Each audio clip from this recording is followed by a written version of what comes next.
paz do Senhor Jesus. Amém?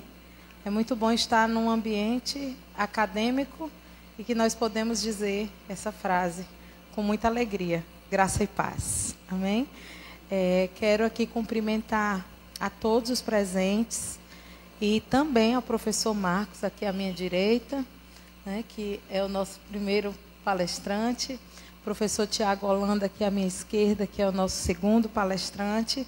E nessa oportunidade, nós já vamos passar a palavra para o professor Marcos, que vai trazer-nos muitos esclarecimentos acerca do comunismo e dessa ideologização, digamos assim, dentro desse grande tema que é controle social, expansão estatal e as reações cristãs. A minha dica para você é que você não só ouça, mas se você puder anotar, fazer suas anotações, para que depois você possa emitir as perguntas, porque normalmente a gente deixa as perguntas para o final. E quando vem aquela pergunta, anota. Porque se você deixar para o final, às vezes você perde o feeling, né? Então o professor vai estar palestrando, enquanto ele estiver falando, você já pode anotar. Cada palestra tem um tempo determinado, e entre uma palestra e outra, nós vamos abrir para as perguntas, tá certo? E caso a coordenação ache melhor de outra forma, vocês nos informam, tá certo?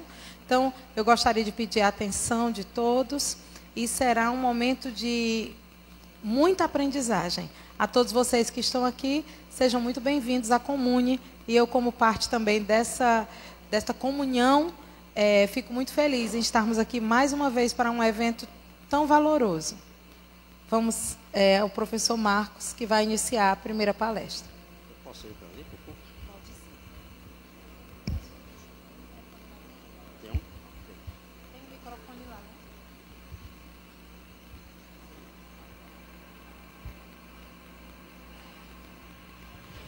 Salmo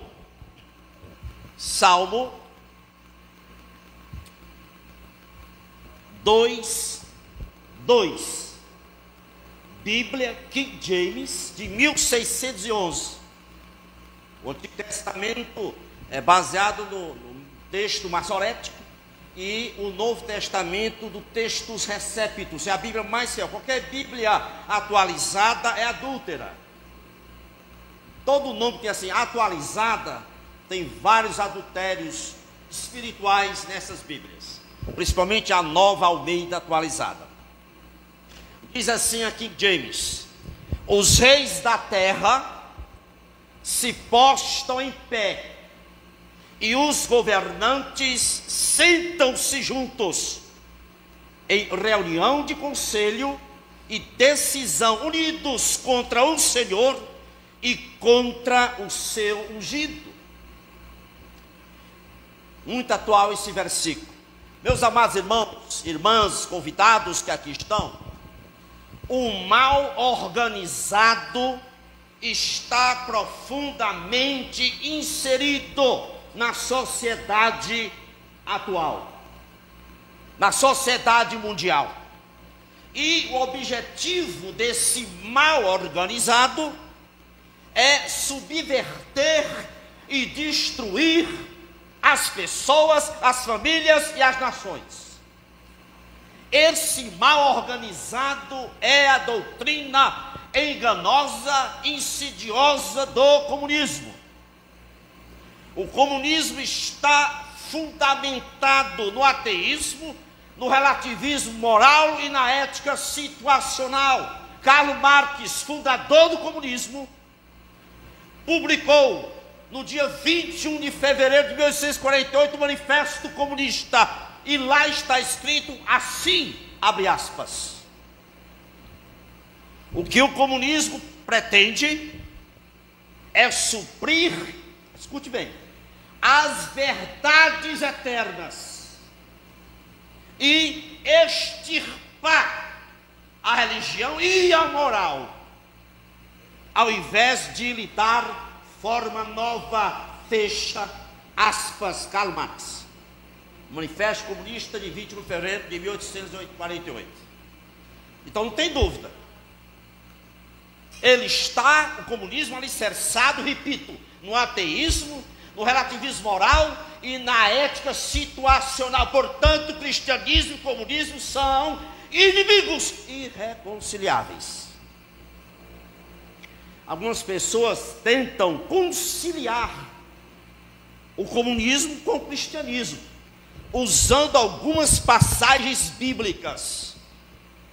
E o estudante universitário e do colégio tem que estar preparado, porque alguns professores vão usar essa passagem aqui.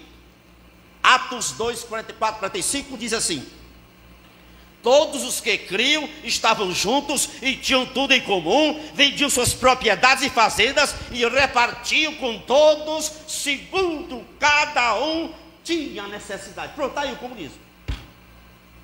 E eles dizem, meus amados irmãos e irmãs convidados, precisamos entender de princípio que o que levava alguns cristãos a se desfazer de seus bens era o desejo de satisfazer as necessidades que outros irmãos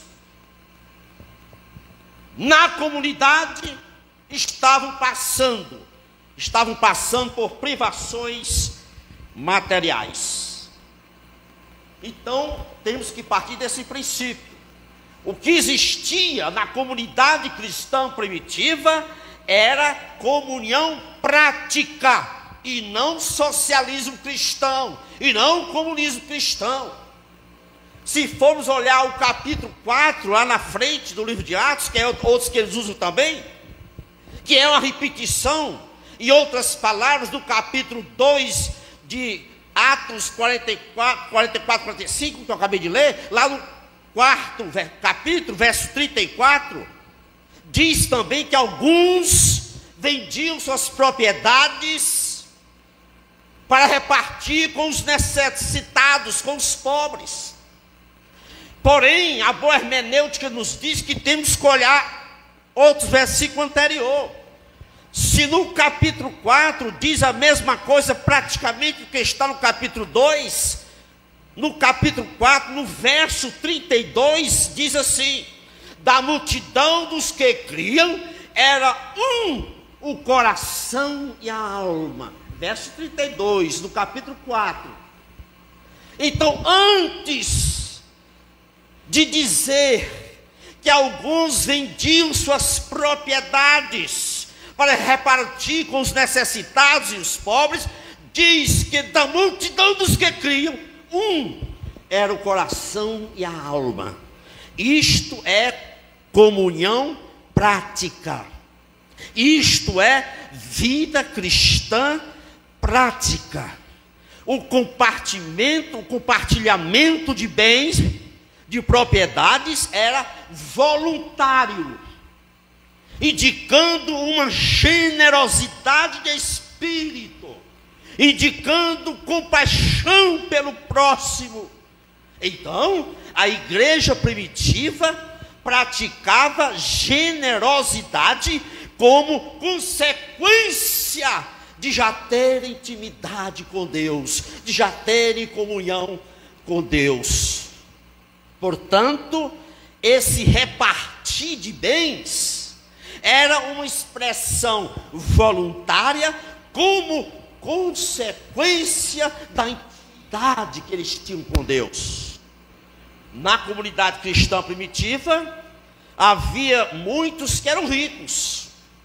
Por exemplo, Barnabé, Cornélio, Sérgio Paulo, Lídia, grande comerciante daquela época, Jason, Cornélio, Sérgio Paulo, Filemon, Áquila e Priscila, eram pessoas que tinham propriedades, eram ricas. O que é que acontecia? Essas pessoas estavam preocupadas. Havia uma preocupação para a distribuição equitativa de bens aos pobres. Então essa distribuição comunal não tem nada a ver com o comunismo. Vale salientar o seguinte: que a propriedade compartilhada era posse privada e que a redistribuição não era compulsória, como acontece com o modelo comunista. Além disso, a distribuição de bens eram efetuadas pelos apóstolos e diáconos, ou seja, pelo setor privado, e não pelo Estado, como acontece no modelo comunista. Barnabé, por exemplo, era um rico. A Bíblia diz que ele vendeu um terreno, um terreno, tomou o dinheiro e foi deixar lá nos pés dos apóstolos, dos diáconos, para a distribuição. Atos 4:36. O versículo não diz que essa oferta de Barnabé incluía todas as suas posses, não diz. Também não diz que era a única posse de terra que ele possuía. A realidade é que Barnabé, simplesmente como cristão, viu as necessidades de alguns irmãos e que ele podia suprir, praticando um ato de generosidade. Portanto, meus amados irmãos, o compartilhamento dos cristãos não era um programa de coletivismo compulsório, não. E nem era o comunismo legalizado pela igreja ou pelo império, também não era. E mais, essas passagens muito usadas, capítulo 2 de Atos, 44, 45 e capítulo 4, 32 e 34, são passagens descritivas e não prescritivas. Ou seja, essas passagens não são mandamento para que a igreja funcione dessa maneira, não é. É simplesmente uma descrição que a igreja primitiva fazia para atender algumas necessidades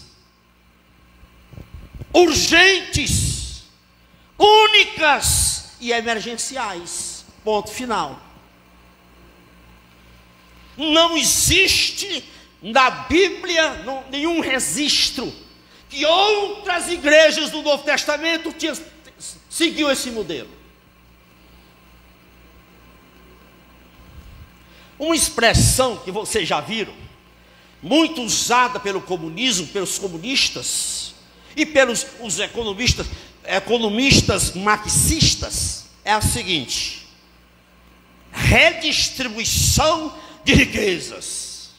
Está aí o jornal lotado.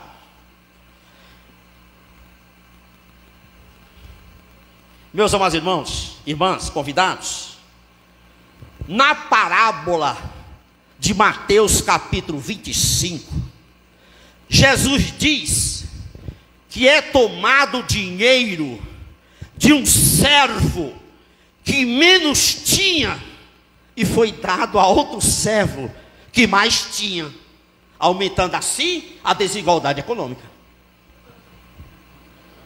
Lucas capítulo 2, um homem chegou para Jesus e disse: Senhor, interfira junto aí ao meu irmão para que reparta a herança comigo. Jesus respondeu esse homem com uma pergunta: porventura, rapaz, quem me pôs a mim por juiz ou repartidor entre vós? Lucas 12, 14. Jesus se recusou a prejudicar os direitos de propriedades, se recusou a pregar igualdade econômica. Em nenhum momento do ministério de Jesus ele condenou a desigualdade econômica, em nenhum momento. Sabe por quê? Eu vou dizer por quê. É porque Deus nos fez diferentes em aptidões, talentos e habilidades. Portanto, algumas pessoas produzirão e obterão muito mais riquezas do que outras, devido às suas aptidões, talentos e habilidades serem distintas, diferentes. Maria, Atos 12:8, porque os pobres sempre os tendes convosco. Maria tinha acabado de derramar aos pés de Jesus um perfume caríssimo. Sabe quem estava lá? Um ladrão. Não sei o que estou dizendo, não. A Bíblia diz que ele era ladrão. O versículo 6, Judas Iscariotes era ladrão, diz a Bíblia. Não tô, a Bíblia que diz, verso 6 de capítulo 12 de João. Esse ladrão, quando viu aquilo, disse: espera aí, isso é um desperdício, rapaz. Olhou para os discípulos: está vendo aí, discípulos? Essa mulher gastou um perfume caríssimo, deveria ter vendido e dado aos pobres. Irmão, escute bem. Nenhum ladrão, em qualquer canto do mundo, se preocupa com o pobre.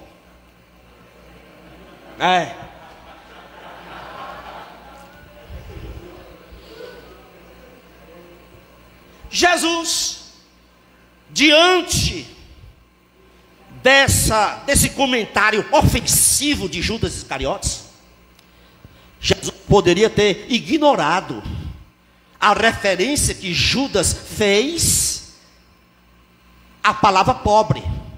Mas não, Jesus aproveitou, olhou para os seus discípulos e recomendou que os seus discípulos dessem atenção aos pobres, porque pobres sempre estariam no meio deles.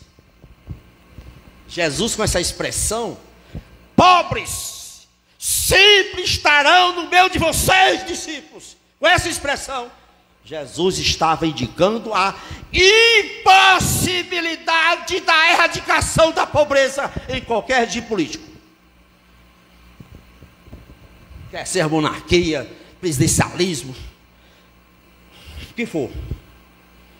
Sabe por quê? Confirma lá em Deuteronômio 15:11 diz assim, ó, escute: nunca cessará o pobre do meio da terra, pelo que te ordeno, dizendo: livremente abrirás a tua mão para o teu irmão, para o teu necessitado, para o teu pobre na tua terra. Aqui a Bíblia ordena a cada um de nós compartilharmos aquilo que Deus nos concede para os pobres, para os necessitados, porque eles sempre estarão no meio de nós, sempre. Provérbios 22:2 diz assim, ó: o rico e o pobre se encontram, porque ambos os dois os fez o Senhor. Pronto, cai por terra. Erradicação da pobreza? Não existe isso. Então a expressão redistribuição de riquezas, erradicação de pobreza, usado pelo comunismo, é antibíblico. E eu vou dizer uma coisa, escute bem: nenhum programa de erradicação de pobreza irá funcionar até que o novo céu e a nova terra substituam este mundo cheio de pecado. Outro texto usado, você vai encontrar professor universitário usando isso, e até pastores comunistas, que não tem pastor comunista, tem comunista que se diz pastor. Ele vai usar esse texto aqui, ó. Levítico capítulo 25, eu não vou ler não, de 8 a 55. Se for ler, cada versículo que você está aqui for ler, o culto vai até meia-noite. O culto é uma palestra, né? Está parecendo mais com o culto. Que Paulo pregou até meia-noite. Um dia desse foi. Um rapaz foi assistir o culto trepado numa janela. E a Bíblia diz que a iluminação era fortíssima. Como é que a medicina explica? Como é que uma pessoa dorme com a luz na cara? Desequilibrou, caiu. Paulo foi lá, desceu do púlpito, abraçou, e ele ressuscitou, e o culto foi até meia-noite. Pois bem, então não vou ler todos os versículos não. Esse capítulo 25, de 8 a 55, trata-se do ano jubileu.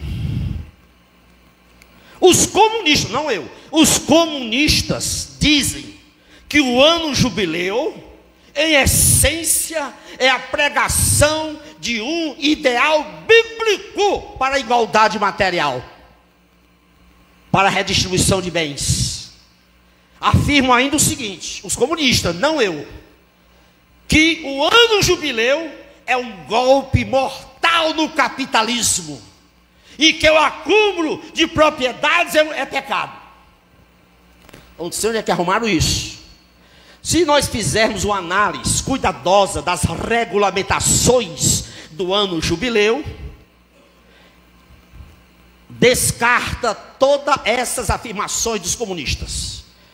Em primeiro lugar, o ano jubileu não diz que deveria ser estabelecido uma ação corretiva pela via do confisco de propriedades para a igualdade material. Não diz isso o ano jubileu. O ano jubileu também não diz que deveria ser estabelecido um ato compulsório de invasão de propriedades para a redistribuição de bens, para a igualdade material, para a erradicação da pobreza. Não diz isso. Irmãos, o ano jubileu acontecia de 50 em 50 anos. E nesse ano que aconteceu o ano jubileu, todos eram beneficiados, tanto os senhores como os servos, ou seja, patrões e empregados, todos eram beneficiados. O ano jubileu era o ano de descanso para os israelitas e para a terra. Todo agrônomo, engenheiro agrônomo sabe que a terra se cansa. Você não pode ficar plantando todo o tempo a mesma cultura, mesmo que diferencie a cultura ou a mesma cultura, todo o tempo numa terra, porque ela se cansa.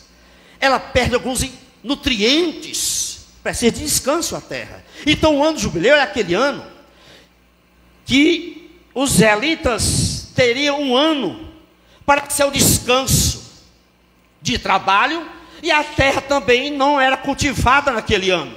Para quê? Para que no outro ano, no ano seguinte, a terra fosse mais produtiva. Todo engenheiro agrônomo sabe disso. Então o ano jubileu, o que é que envolvia? Envolvia uma libertação da dívida, ou seja, todos os pobres que haviam contraído dívidas, suas dívidas eram perdoadas. E mais, as propriedades que haviam sido vendidas eram devolvidas aos seus hereditários originais. Você vai encontrar isso em Levítico 23 a 38, e depois Levítico de 38 a 39, que diz também que o ano jubileu, as terras hipotecadas eram liberadas sem ônus algum, sem nenhum ônus, e havia a libertação de todos os tipos de escravidão. Esse é o contexto do ano jubileu. Então, meus amados irmãos e irmãs, convidados, o ano jubileu, ele mostra um ato de amor, de compaixão pelos pobres. O ano jubileu nos ensina generosidade de coração. Todo o propósito do ano jubileu era unir os israelitas pelos laços da fraternidade, Portanto, o ano de jubileu não se encaixa no modelo comunista, não se encaixa. Mas estão usando esse aí. Estão usando o ano de jubileu para dizer que o comunismo está ali. Outra coisa, faz parte da doutrina comunista a abolição da propriedade privada, ou seja, a expropriação. Karl Marx lançou o Manifesto Comunista em 21 de fevereiro de 1948. Na página 27 está escrito, abre aspas, a teoria dos comunistas pode ser resumida em uma única máxima: abolição da propriedade privada. Página 27 do Manifesto Comunista, publicado no dia 21 de fevereiro de 1948. Ora, meus amados irmãos, escute bem. O comunismo, ele ensina que o Estado tem direitos que superam os direitos individuais. Para o comunismo, o Estado é o proprietário maior de todas as propriedades. Por isso, o Estado tem o direito, ele pode se apropriar das propriedades das pessoas como quiser e por qualquer motivo, seja por meio de confisco, seja por meio de invasões, seja por meio de tributações. Aliás, Karl Marx também diz no seu Manifesto Comunista, abre aspas, há somente um modo de destruir o capitalismo: impostos, impostos e mais impostos, fecha aspas. O que é que você está vendo hoje no Brasil? E agora, presta atenção, seja por meio de confisco, seja por meio de invasões de propriedades, seja por meio de tributação, o comunismo faz o Estado se comportar como ladrão. Na verdade, o comunismo defende o saque legalizado em nome de uma causa nobre. Isto, de acordo com a Bíblia, é roubo. A Bíblia celebra a propriedade privada. A propriedade privada é outorgada por Deus de modo claro na Bíblia. A propriedade privada é inalienável. A propriedade privada está implícita no 8º e no 10º mandamentos. Êxodo 20:17 diz, não cobiçarás. O que é a cobiça? A cobiça é um desejo maligno que leva a pessoa a se apropriar de coisas que não lhe pertencem. E a apropriação de coisas alheias procede do pecado da cobiça. E o pecado da cobiça desencadeia outro pecado, o pecado do furto. E a Bíblia diz, em Êxodo 20:15, não furtarás. Portanto, os 2 mandamentos, 8º e o 10º, exaltam a propriedade privada, que pertence ao seu legítimo dono, e que outros não têm o direito de roubá-la. Provérbios 22:28 diz, não remova os limites, os marcos antigos que puseram teus pais. Deixa eu explicar isso aqui.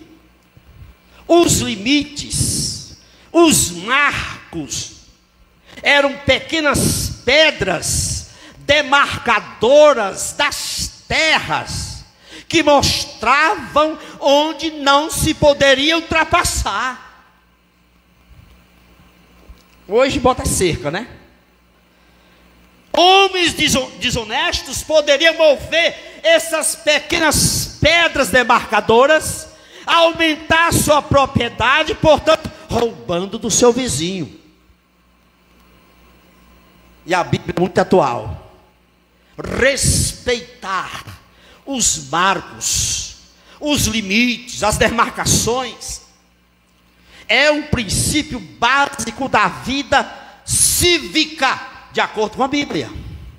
Portanto, quem invade propriedade, de acordo com a Bíblia, é ladrão. E a Bíblia diz, 1 Coríntios 6,10, o apóstolo Paulo diz: nenhum ladrão entrará no reino de Deus.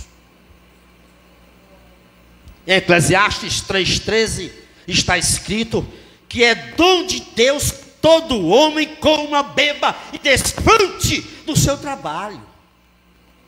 E a Bíblia ensina que devemos desfrutar das recompensas do nosso trabalho, que inclui bens e propriedades.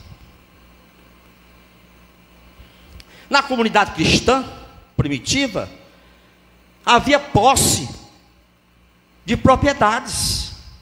Atos 12:12, a mãe de João Marcos tinha uma casa própria. Felipe, o evangelista, tinha uma casa própria. Faz parte da doutrina comunista abolir o direito à herança. Karl Marx, fundador do comunismo, ele defendia a tributação pesada e progressiva de heranças, até a herança ser abolida, até a abolição do direito à herança. Em agosto de 1869, Karl Marx escreve um artigo com o título O Direito de Herança. Olha só o que este homem diz, abre aspas: é legítimo aprofundar a tributação sobre heranças, limitar o direito a elas até chegar à abolição, disse ele. Agosto de 1869. O título é O Direito de Herança. Karl Marx, o autor. Vamos para a Bíblia. O Antigo Testamento, o negócio é Bíblia, viu? Diz que uma coisa, vai para a Bíblia.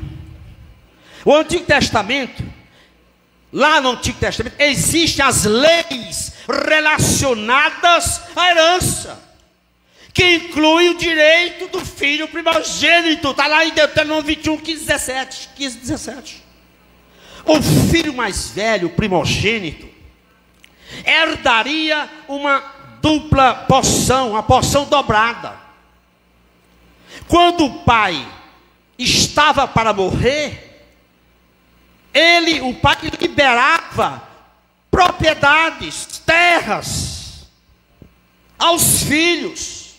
E as melhores terras, as maiores terras, era para o filho primogênito. Não havendo filhos, as filhas herdariam a terra. Basta ler número 27:8. Na ausência de herdeiros diretos, um servo favorecido, um parente mais distante, podia herdar a terra. 27:9-11 de Números. Basta ler. Em nenhum momento a terra, a propriedade podia ser passada para outras pessoas. Em nenhum momento a terra poderia ser passada para outras tribos. O objetivo era o quê? Era garantir que a família tivesse um meio de sustento e de sobrevivência. Provérbios 13:22 fala da virtude da herança assumida. Olha aí o que é que o versículo diz: o homem de bem deixa herança aos filhos de seus filhos. Não pode ser abolida não, a herança. No Novo Testamento, Jesus usou parábolas para ensinar sobre herança. Lucas capítulo 12, 16-21, está lá escrito, lê lá a parábola do rico sensato. Lucas capítulo 15, 11-32, está lá a parábola do filho pródigo. Paulo falou sobre herança, encorajando os crentes a serem generosos, bons mordomos dos bens que receberem. 1 Timóteo 6, 17-19. Educação. Quanto tempo tem aí, irmãos? Vai durar até meia-noite, quanto tempo tem aí? Tá bom? Né? Só? Ó, educação. Agora tá bom que é educação. É minha área, era do Pastor Glauco. O livro Comunista Exposto, escrito em 1960 por Cleo Skousen, mostra 45 metas do comunismo para o futuro. Olha bem, 64 anos atrás. 2024, mesmo 1960, dá 64 anos. 64 anos foi escrito um livro que colocava 45 metas para serem atingidas pelo comunismo. Não vou ler todas não, porque vai aí longe. Vou ler pelo menos uma aqui, ó. Meta 25, está escrito lá. Destruir as normas culturais de moralidade, promovendo a pornografia e a obscenidade em livros, revistas, filmes, rádio e televisão. O que você está vendo hoje? Foi atingida essa meta. Meta 26. Apresentar a homossexualidade, a degeneração e a promiscuidade como normais, naturais e saudáveis. Está sendo atingido hoje essa meta. Meta 40. Desacreditar a família como instituição. Meta 41. Enfatizar a necessidade de criar as crianças longe da influência dos pais. Está atingido hoje isso aqui. Tem mais, são 45. Vou comentar aqui rapidamente a meta 40. A meta 40 diz: desacreditar a família como instituição. Para o comunismo, a família como instituição privada deve ser extinta e passar a ser controlada, regida pelo Estado. Meu irmão, minha irmã, a família é uma instituição de Deus, e não uma convenção humana, e não um arranjo social, como quer alguns sociólogos. O núcleo familiar, homem, mulher, filhos, é a base da sociedade. Destruir a família é destruir a sociedade. O primeiro casal que Deus criou, Deus ordenou que esse casal se multiplicasse para a formação da família. Gênesis 1:28, e Deus os abençoou e lhes disse: frutificai, multiplicai-vos. Devido à sua característica anatômica, antropológica, fisiológica e psicológica, homem e mulher se atraem. Homem e mulher. Vou repetir: homem e mulher se atraem. Daí para o quê? Para vir a prole. Daí deriva a família. O sistema educacional de ensino comunista afirma que a responsabilidade de educar as crianças deve ser do Estado e não dos pais. Você sabe qual é o alvo? O alvo é enfraquecer a família, levando nossas crianças a aceitarem os pecados como condição normal.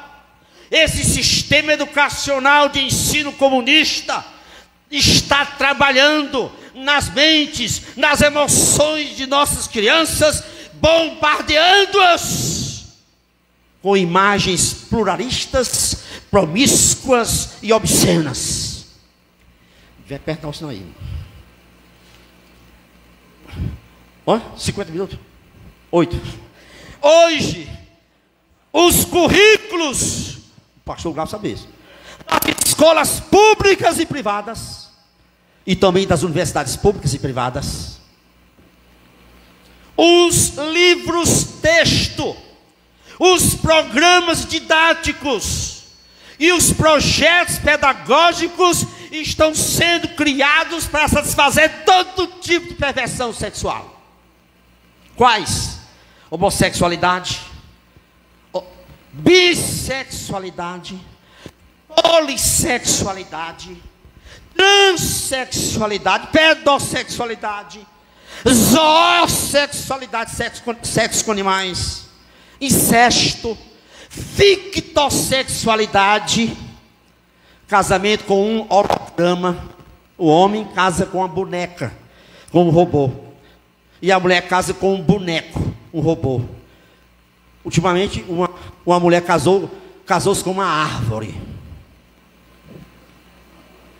A meta do sistema educacional de muitos países, inclusive do Brasil,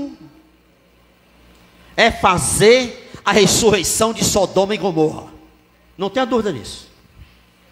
A meta é levar as nossas crianças, adolescentes e jovens a serem hostil ao cristianismo e insolentes contra os valores morais e éticos da Bíblia.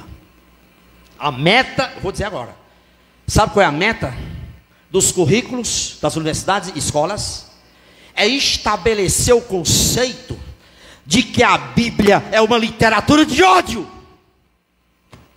Não se iluda, é desse jeito. Irmão, Karl Marx, fundador do comunismo, odiava os cristãos. Sabe por quê? É porque nós, a igreja, os cristãos, cremos na verdade imutável e inerrante a palavra de Deus. E a imutabilidade e a inerrância da palavra de Deus se chocam com a progressão dialética que Karl Marx acreditava. Ele odiava. Deuteronômio 6, 6 e 7 deixa claro que a educação não somente deve ser em função dos pais, mas deve estar ancorada na palavra de Deus, que é inerrante, perfeita e imutável. Efésios 6,4 dá um mandamento direcionado aos pais para educar seus filhos na doutrina e na demonstração do Senhor. Salmo 127,3 proclama que os filhos são herança do Senhor. Não é custódia do Estado. Não. Nossos filhos não é custódia do Estado, nem é propriedade do Estado como quer o comunismo. Nós, a igreja, não reconhecemos a prioridade da educação dos nossos filhos do Estado, não. Sabe por quê? Que a Bíblia diz em Provérbios 2,26: ensina, instrui, corrige, direciona, admoesta, orienta, guia o menino no caminho que ele deve andar, até que, quando envelhecer, não se desviará dele. O sistema educacional comunista parte da premissa de que a ética e a moral são subjetivamente construídas. Ora, escute bem. Se cada pessoa for construir os seus próprios sistemas de éticas e morais, nós teremos uma sociedade de delinquentes, de bandidos. Sabe por quê? Porque o apóstolo Paulo diz em Romanos 3,10: não há um justo, nenhum sequer. É devido a esta ética moral subjetivamente construída que vemos hoje na sociedade o homossexualismo sendo tratado como perfeitamente normal, o aborto sendo tratado como direito da mulher, a pornografia sendo tratado como modo natural de aumentar o prazer sexual, o divórcio sendo visto como oportunidade para encontrar maiores realizações, o sadomasoquismo está sendo visto hoje como uma atitude sexualmente saudável. A pedofilia está sendo vista hoje como distúrbio psiquiátrico e não como pecado. É devido a esta ética imoral subjetivamente construída que hoje estão aplaudindo a esposa permitir que seu esposo tenha relações amorosas com outras esposas. Se o roubo for para satisfazer a necessidade básica, o roubo deve ser considerado uma atitude louvável. Se o furto de um celular for para beber uma cervejinha no fim de semana, esse furto é nobre. 2 minutos, meu irmão. 2 minutos aí. A meta 41 diz o seguinte: no livro Comunista Exposto, diz que é necessário criar as crianças longe da influência dos pais. Aí quando eu li isso aqui, pronto, aí eu fui lá para Daniel, para refutar. Foi a mesma coisa. Daniel, se você ler capítulo 1, de 1 a 6, o rei Nabucodonosor levou os jovens israelitas para longe de seus pais e os matriculou na escola babilônica para reeducá-los aos modos babilônicos. Quando eu li isso aqui, pronto, é a mesma coisa. A velha tática do comunismo é isso: é separar os filhos dos seus pais, separar a influência educacional, bíblica dos pais em cima dos filhos. O comunismo quer que as nossas crianças, adolescentes e jovens internalizem as suas insidiosas doutrinas. A doutrina feminista, abortista, homossexualista, pró-drogas, pró-abolição da propriedade privada, pró-casamento sodomita, pró-adoção de crianças homossexuais, pró-pedofilia, pró-invasão de terras. O comunismo está instalando na mente das crianças e jovens e adolescentes a cristofobia, através de políticos comunistas, jornalistas comunistas, apresentadores de programas de TV comunistas, artistas, atores, cantores comunistas, professores e professoras comunistas, e o pior, teólogos comunistas. Teve um pastor aí que colocou no seu Facebook, vou terminar, dizendo que Deus destruiu Sodoma e Gomorra não foi pelo homossexualismo, não, foi por causa da injustiça social. Pegou lá um versículozinho, devia ter telefonado para o pastor Glauco para tirar dúvida, porque é doutor em hermenêutica. Aí disse uma grande bobagem, não pode ser assim. Olha, vocês da faculdade, abra o olho, tem que consultar qualquer versículo isolado, pergunte a ele, entendeu? Irmão, terminou, né? Graças a Deus. Pronto, terminou aqui. Mas tinha mais coisa para falar, viu? Dá mais de 1 hora mesmo, irmão, pregação aqui. Eu vou só terminar com uma frase.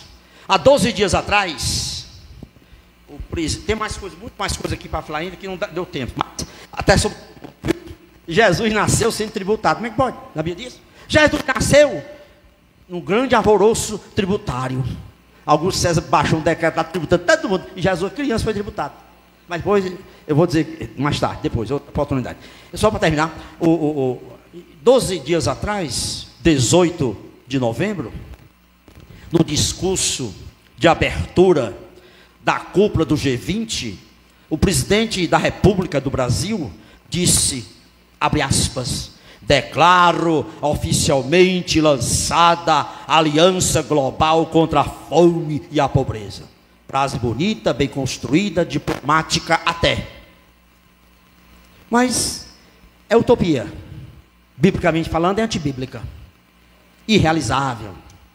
Esse discurso aqui, aí o outro lá da Venezuela, o atual presidente, disse assim, abre aspas, o presidente da Venezuela disse assim, o discurso de abertura do presidente do Brasil entrou para a história. Tudo é igual, irmão. Eles usam a mesma coisa, as mesmas frases. Esse tipo de discurso, fome zero, só serve para uma coisa, para a perpetuação do poder, ou é uma tentativa para receber o Prêmio Nobel da Paz. Só. Que Deus nos abençoe.